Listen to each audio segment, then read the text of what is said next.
आज श्री दुर्गा सप्तशती तृतीय अध्याय प्रारंभ, जिसमें सेनापतियों सहित महिषासुर के वध का वर्णन है। महर्षि मेधा ने कहा, महिषासुर की सेना नष्ट होती देख उस सेना का सेनापति चिक्षुर क्रोध में भर देवी के साथ युद्ध करने के लिए आगे बढ़ा। वह देवी पर इस प्रकार बाणों की वर्षा करने लगा मानो सुमेरु पर्वत पानी की धार बरसा रहा हो। इस प्रकार देवी ने अपने बाणों से उसके बाणों को काट डाला, उसके घोड़ों व सारथी को भी मार डाला, साथ ही उसके धनुष और उसकी अत्यंत ऊंची ध्वजा को भी काटकर नीचे गिरा दिया। उसका धनुष कट जाने के पश्चात उसके शरीर के अंगों को भी अपने बाणों से बींध दिया। धनुष, घोड़ों और सारथी के नष्ट होने पर वह असुर ढाल और तलवार लेकर देवी की तरफ आया।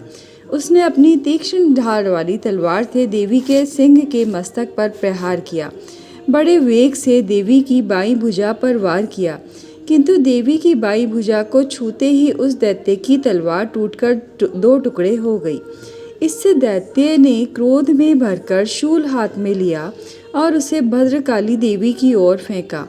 देवी की ओर आता हुआ वह शूल आकाश से गिरते हुए सूर्य के समान प्रज्वलित हो उठा।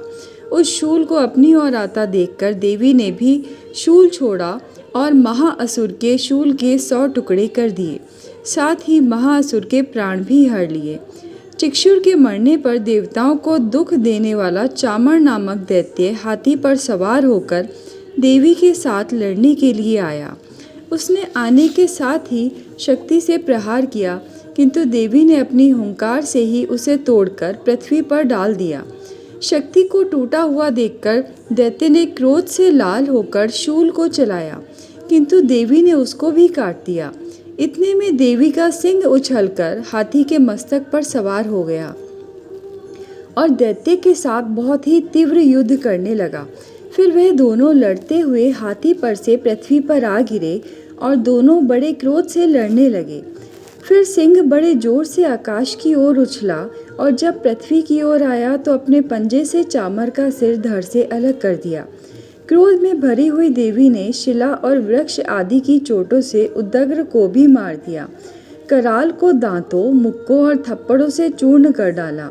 क्रुद्ध हुई देवी ने गदा के प्रहार से उद्यत दैत्य को मार गिराया। भिंदपाल से वाष्पकल को, बाणों से ताम्र और अंधक को मौत के घाट उतार दिया। तीनों नेत्रों वाली परमेश्वरी ने त्रिशूल से उग्रास्य, उग्रवीर्य और महाहनु नामक राक्षसों को मार गिराया। उसने अपनी तलवार से विडाल नामक दैत्य का सिर काट डाला और अपने बाणों से दुर्धर और दुर्मुख राक्षसों को यमलोक पहुंचा दिया। इस प्रकार जब महिषासुर ने देखा कि देवी ने मेरी सेना को नष्ट कर दिया है, तो वह भैंसे का रूप धारण कर देवी के गणों को दुख देने लगा। उन गणों में कितनों को उसने मुख के प्रहार से, कितनों को खुरों से और कितनों को पूंछ से, कितनों को सींगों से, बहुतों को दौड़ने के वेग से, अनेकों को सिंहनाद से, कितनों को चक्कर देकर और कितनों को श्वास वायु के झोंकों से पृथ्वी पर गिरा दिया। वह दैत्य इस प्रकार गणों की सेना को गिरा देवी के सिंह को मारने के लिए दौड़ा। इस पर देवी को बड़ा गुस्सा आया। उधर दैत्य भी क्रोध में भरकर धरती को खुरों से खोदने लगा और सींगों से पर्वतों को उखाड़ उखाड़ कर धरती पर फेंकने लगा। मुख से शब्द करने लगा। महिषासुर के वेग से चक्कर देने के कारण पृथ्वी शुद्ध होकर फटने लगी। उसकी पूंछ से टकराकर समुद्र चारों ओर फैलने लगा। हिलते हुए सींगों के आघात से मेघ खंड खंड हो गए और श्वास से आकाश में उड़ते हुए पर्वत फटने लगे। इस तरह क्रोध में भरे हुए राक्षस को देख चंडिका को भी क्रोध आ गया और वह उसके मारने के लिए क्रोध में भर गई।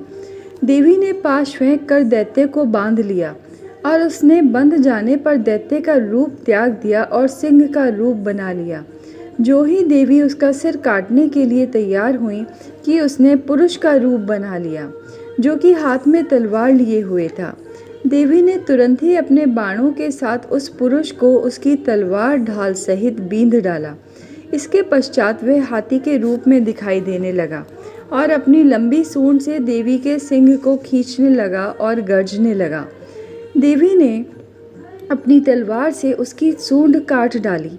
तब राक्षस ने एक बार फिर भैंसे का रूप धारण कर लिया और पहले की तरह चर अचर जीवों सहित समस्त त्रिलोकी को व्याकुल करने लगा। इसके पश्चात क्रोध में भरी हुई देवी बारंबार उत्तम मधु का पान करने लगी और लाल लाल नेत्र करके हंसने लगी। उधर बलवीर्य और मद से क्रुद्ध हुआ दैत्य भी गरजने लगा। अपने सींगों से देवी पर पर्वतों को फेंकने लगा। देवी अपने बाणों से उसके फेंके हुए पर्वतों को चूर्ण करती हुई बोली, ओ मूढ़, जब तक मैं मधुपान कर रही हूँ तब तक तू गर्ज ले, और इसके पश्चात मेरे हाथों तेरी मृत्यु हो जाने पर देवता गरजेंगे। महर्षि मेधा ने कहा।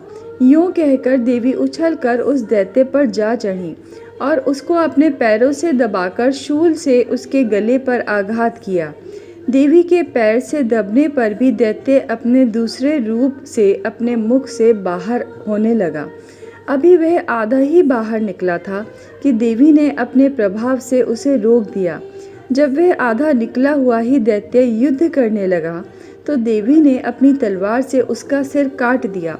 इसके पश्चात सारी राक्षस सेना हाहाकार करती हुई वहाँ से भाग खड़ी हुई और सब देवता अत्यंत प्रसन्न हुए और ऋषियों महर्षियों सहित देवी की स्तुति करने लगे।